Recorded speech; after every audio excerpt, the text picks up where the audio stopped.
ঝোপঝাড়ে যে কবরটা দেখতে পাচ্ছেন, এটা কোনো সাধারণ মানুষের কবর নয়। শত শত বছর ধরে গল্প, পুঁথি, গানে আছে এই মানুষটি।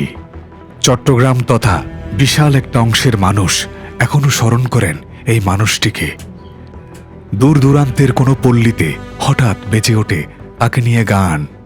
এখানেই শুয়ে আছেন এক সম্ভ্রান্ত মানুষ, যার অঙ্গুলি হেলনে চলত বিশাল অঞ্চল, যার প্রেম হয়ে গেছে প্রেমগাথা, লোককথা, উপাখ্যান। আজ ঘুরে ঘুরে দেখব তার ভিটা, তার গ্রাম, সেই সাথে তার প্রেম কাহিনী এবং সবশেষে এক দুঃখজনক অধ্যায়। চলুন বন্ধুরা, ছুঁয়ে ছুঁয়ে দেখি ৩৫০ বছর আগের এক সত্য প্রেম কাহিনী। এটি চট্টগ্রাম জেলার বাঁশখালী উপজেলার সরল ইউনিয়নের সরল গ্রাম। সুনিবিড় সবুজ এ গ্রামে যখন প্রবেশ করবেন, মনে হবে খুব সাধারণ একটি গ্রাম, অন্য সব গ্রামের মতো। কিন্তু মালকা বানো মনো উপাখ্যানের জন্য এই গ্রাম হয়ে গেছে ইতিহাসের অংশ। সম্মানিত দর্শক বন্ধুরা, গত পর্বে দেখেছেন মালকা বানো মনো ভিডিওর প্রথম পর্ব, এটি দ্বিতীয়। গত পর্বেই জেনেছেন মোঘল জমিদার শের মস্তখার পুত্র ছিল জবরদস্ত খা ওরফে মনু মিয়া, যিনি ছিলেন মালকা বানোর স্বামী। আনোয়ারার ১৬ কাঠা থেকে জমিদারি দেখতে এসে এখানেই দেখা পান মালকা বানুর। প্রেমে পড়ে যান, পাগল হয়ে যান মালকাকে পাওয়ার জন্য। বন্ধুরা, এটাই সেই বিখ্যাত শঙ্খ নদী, সাঙ্গ নদীও বলে অনেকে। এই বিশাল নদীটার উপরেই বাঁধ দেয় মনু মিয়া মালকা বানুকে বিয়ে করার জন্য। একবার ভেবে দেখুন, সে তার প্রিয়তম স্ত্রীর জন্য, সে তার ভালোবাসার মানুষকে পাওয়ার জন্য এই বিশাল নদীটার উপরে বাঁধ দিয়ে দেয়। কারণ ছিল মালকা বানু নদীকে ভয় পেত। মালকা বানুকে যখন বিয়ে করতে যায় মনু মিয়া, মালকা বানুর শর্তই ছিল এটি যে এই নদীটার উপর বাঁধ দিলে সে যাবে। তো ইতিহাসের সেই বিখ্যাত মালকা বানু মনু উপাখ্যানের যে গল্প, সে গল্পটা যখন আমরা বলি, তখন স্বাভাবিকভাবে এই শঙ্খ নদীটার কথা চলে আসে।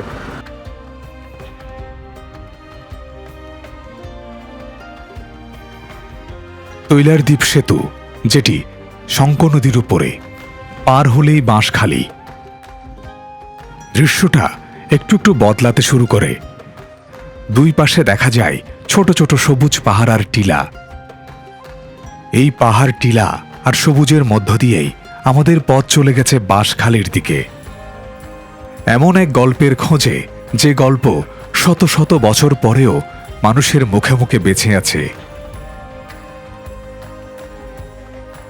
মালকা বানো মনো কাহিনীকে উপজীব্য করে অনেক পুঁথি, গাথা, গল্প রচিত হয়েছে গান, যা সত্যের খুবই কাছাকাছি। কিন্তু সিনেমার ক্ষেত্রে একটু বলে রাখা ভালো, সিনেমা বানানো হয় কোনো একটা ঘটনাকে উপজীব্য করে, হুবহু সে গল্প নয়। তাই মালকা বানো মনো নিয়ে নির্মিত সিনেমাগুলোতে প্রকৃত গল্পটি পাওয়া যায় না।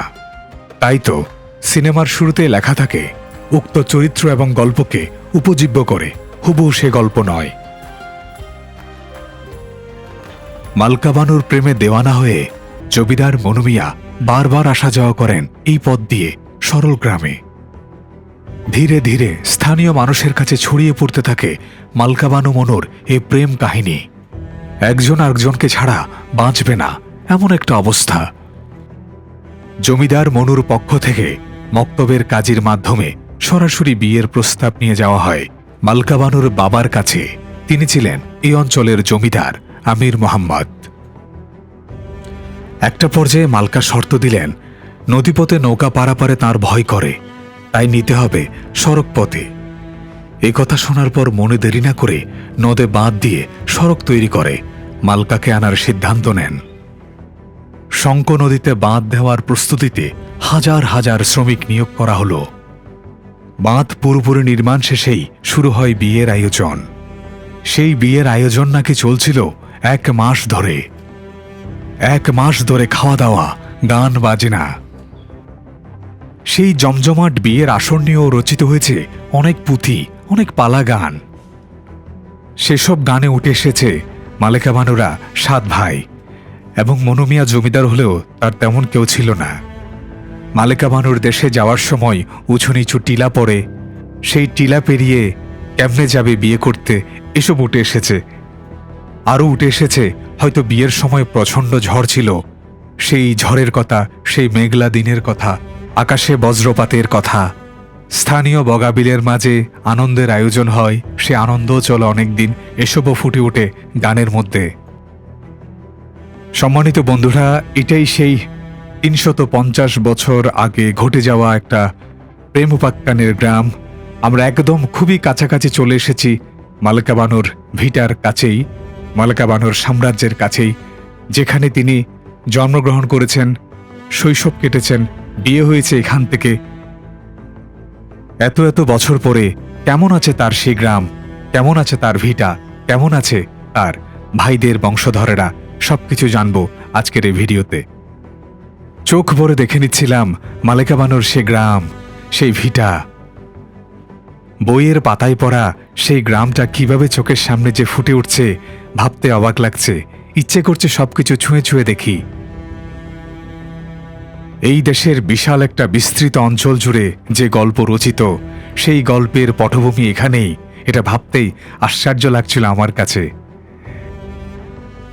কি সুন্দর নয়নাভিরাম এই গ্রাম!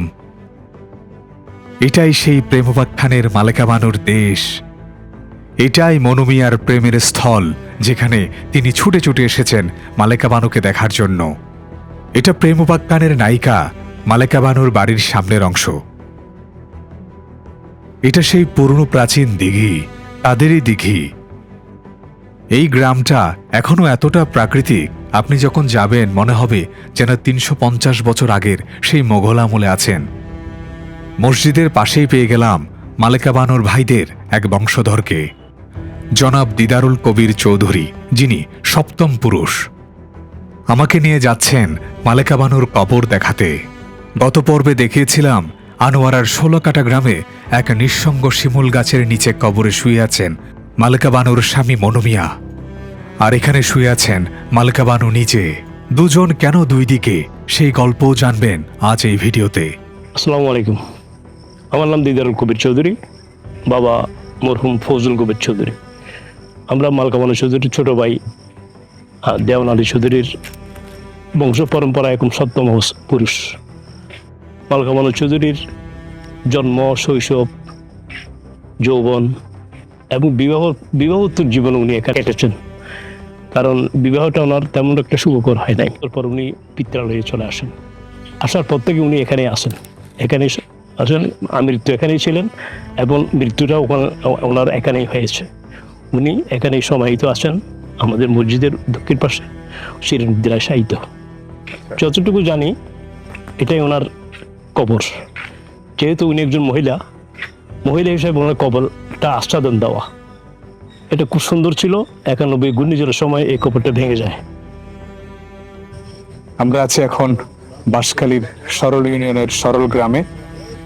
এখানেই শায়িত আছেন এই মসজিদের পাশে, এই যে মালেকা বানু মসজিদ, এই মালেকা বানু মসজিদের পাশেই শায়িত আছেন আমাদের মহিয়সী নারী, যিনি ইতিহাসের একজন বড় অধ্যায়, সেই মালেকা বানু। দেখুন, এটাই মালেকা বানুর কবর। মালেকা বানু অথবা মালেকা বানু, যে নামে যেভাবে চেনেন, ওনাকে নিয়ে রচিত হয়েছে অনেক পুঁথি, অনেক গল্প, অনেক কবিতা, অনেক ছবি। মোগল আমলের শেষের দিকে অত্র অঞ্চলের জমিদার আমির মোহাম্মদ চৌধুরী তার মেয়ে মালেকা বানুর নামে নির্মাণ করেছিলেন এক মসজিদ, যে মসজিদের পাশেই শায়িত আছেন মালেকা বানু। চলুন দেখে আসি 300 বছরেরও বেশি পুরনো সে মসজিদ। সময়ের চাহিদা অনুযায়ী মূল মসজিদের সামনের একটা অংশ বর্ধিত করা হয়েছে। সেখানেই খচিত আছে এই মসজিদের প্রাথমিক ইতিহাস। মূল মসজিদ সে সময়ের হুবহু আদলে রয়ে গেছে, কেবলমাত্র রক্ষণাবেক্ষণ করা হয়েছে। মোগল আমলে অঞ্চলভিত্তিক মসজিদগুলো মোটামুটি দেখতে সবই একই রকমের ছিল। মসজিদ থেকে বের হয়ে এবার আমরা যাব মালকা বানুর ভিটার দিকে, যেই ভিটায় তিনি জন্মগ্রহণ করেছেন, শৈশব কৈশোর পার করেছেন। এই মুহূর্তে আমার মননে মাথায় যেহেতু মালকা বানু ঘুরছে, তাই মনে হচ্ছে এই ঘাস, এই গাছ, এই বেড়া সবকিছু যেন তারই গল্প বলছে। বাঁশের বেড়া পার হয়ে সামনে এগিয়ে যাচ্ছি ইটের হেরিংবো পথ ধরে। চারপাশে সবুজ ঘাস আর ঘন গাছগাছালি। গাছের ফাঁক দিয়ে সামনে দেখা যাচ্ছে দুটো পাশাপাশি সাদা বাড়ি। এই মুহূর্তে আমার অবাক লাগছে এই ভেবে যে আসলে কি সত্যি আমি হাঁটছি উপাখ্যানের সেই নায়িকা মালেকা বানুর ভিটায়। যতই গভীরে প্রবেশ করছি দেখছি মালেকা বানুর ভিটার ভেতরের এই নীরব দৃশ্য। ইতিহাস যেন কাঁদছে। বিশাল একটা ভিটা। তো আরো বড় ছিল, আমরা ছোট করছি। এই যে আমরা এই ভিটার মধ্যে যে মালেকা বানুর পিত্রালয়, সেই পিত্রালয়ে আমি জানতে চেয়েছিলাম যে এখানে ঠিক কোন জায়গায় সেই বাড়িটা ছিল, ঐতিহাসিক বাড়ি কিংবা মালেকা বানুর সেই বসত ভিটা। তো উনি জানালেন যে এই জায়গাটাতে, এই জায়গা অথবা এই জায়গার এই জায়গার অর্ধেক এবং বাকি জায়গাটা নিয়ে খালি জায়গার মধ্যে সেই বাড়িটা ছিল। কি সুন্দর একটা ভিটা। এখানে ইতিহাসের সেই পাত্র পাত্রীরা একসময় এখানে বসত করেছেন, এখানে থেকেছেন, জমিদারি পরিচালনা করেছেন। এই যে সামনের পুকুরটা, এই পুকুর শুধুমাত্র অন্দরমহলের যারা নারী ছিলেন, অন্দরমহলের নারীরা ব্যবহারের জন্য এটা করা হয়েছিল। এখানে পুরুষের প্রবেশাধিকার নিষিদ্ধ ছিল। সে সময় হয়তো আরো বেশি সংরক্ষিত ছিল, যেহেতু জমিদার পরিবার অনেক সংরক্ষিত ছিল, অনেক সুন্দর ছিল, অনেক ঘাট ছিল। এখন হয়তো কালের পরিক্রমায় সেটা নেই। এই পর্যায়ে জনাব দিদারুল কবির চৌধুরী আমাকে এমন একটা চিহ্নের সাথে পরিচয় করিয়ে দিচ্ছে যেটা সেই সময়ের আভিজাত্যের প্রকাশ করে।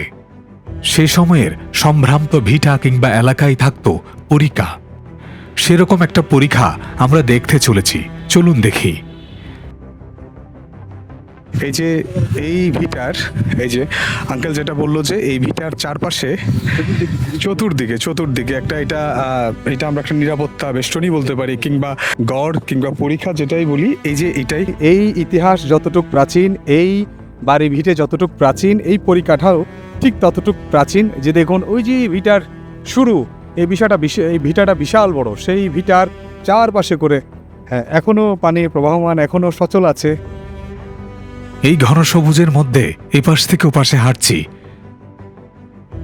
সম্মোহিতের মতো হাঁটছিলাম মালেকা বানুর বসত ভিটায়। বাড়ির ঠিক সামনাসামনি হঠাৎ চোখে পড়ল একটা মোগল আমলের কবর, একটা আভিজাত্যপূর্ণ কবর। এই কবর কার? মোগলের স্থাপত্য রীতি দেখে বোঝা যায় এই কবরও অনেক প্রাচীন, অনেক অনেক কাল আগের। এই ভিটায় আরেকটি ঐতিহাসিক চিহ্ন। এটা পারিবারিক কবর, এটা বোঝা যায়, কারণ এরকম বাড়ির সামনে তো না হলে হইতো না। একদম বাড়ির সামনাসামনি। ইনি নিশ্চয়ই সম্ভ্রান্ত মহিলা, এই পরিবারের একজন খুবই কাছের কেউ একজন।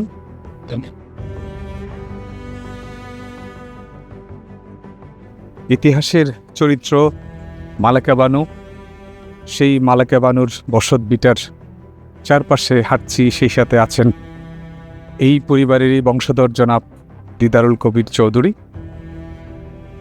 দেখুন এখান থেকেই যে ইতিহাসের যে পটভূমি, ইতিহাসের যে প্রেক্ষাপট, যেগুলো আমরা বইয়ের পাতায় পড়ি, মানুষের মুখে মুখে গল্প শুনি, দাদা দাদির মুখে শুনে আসছি, এটাই সেই মালেকা বানুর ভিটা। মালেকা বানু যে সেই ভিটায়, বসত ভিটায় হাঁটছি, আর মনে হচ্ছে যেন দীর্ঘদিন যে ইতিহাস আমরা পড়ে জেনেছি, সেটা যখন বাস্তবে সেই জায়গাটা একটু ঘুরে ঘুরে দেখছি, একটু আশ্চর্য হতে হয়। আমি নই, শুধুমাত্র যারা ইতিহাসকে ভালোবাসেন এবং ইতিহাসের ছাত্র, তাদের সবাই আসলে এই পরিস্থিতিগুলো খুবই উপভোগ করেন। আমিও ঠিক তেমনি উপভোগ করছি। সম্মানিত দর্শক বন্ধুদের জানাই, আসলে ইতিহাস খুবই নির্মম। ইতিহাসের সবকিছুই সুখকর নয়, অনেক দুঃখেরও গল্প থাকে। সেরকম একটা হৃদয় বিদারক গল্প এখন বলবো, আশা করি সেটা শোনার জন্য প্রস্তুত হবেন। এই যে মালেকা বানুর মনুর প্রেম, ভালোবাসা, বিয়ে, তাদের শৌর্যবীর্য, এত কিছুর গল্প এতক্ষণ শোনালাম, কিন্তু এই শৌর্যবীর্যই সবকিছু নয়, এই ভালোবাসাই সবকিছু নয়। তাদেরও আছে এক বিচ্ছেদের গল্প। বিয়ের পর স্বাভাবিক সবকিছু চললেও এক পর্যায়ে সেটা এমন রূপ ধারণ করে একসাথে থাকাটাই অসম্ভব হয়ে পড়ে। তাদের মধ্যে বিচ্ছেদ হয়ে যায়। সেই বিচ্ছেদ কতটা শারীরিক কিংবা মানসিক সেটা কেবল ইতিহাস জানে। বাকিটা আপনাদের অনুমানের উপর নির্ভর করবে। একমাত্র কন্যা নূরুন্নেসাকে নিয়ে মালেকা বানু চলে আসেন পিত্রালয়ে, এই সরল গ্রামে। এখানেই শত শত বছর ধরে মানুষের মুখে মুখে ফেরা গল্প, গানে, কেচ্ছায়, পুঁথিতে এক অমর প্রেম কাহিনীর এমন একটা করুণ হৃদয় বিদারক সমাপ্তি ছিল যা অনেকেই জানতেন না। আসলেই ঘটেছিল এটাই। আর তাই তো মৃত্যুর পরে পাশাপাশি দুজনের থাকা হলো না। একজন ঘুমিয়ে আছেন 16 কাঠায়, আরেকজন সরলে।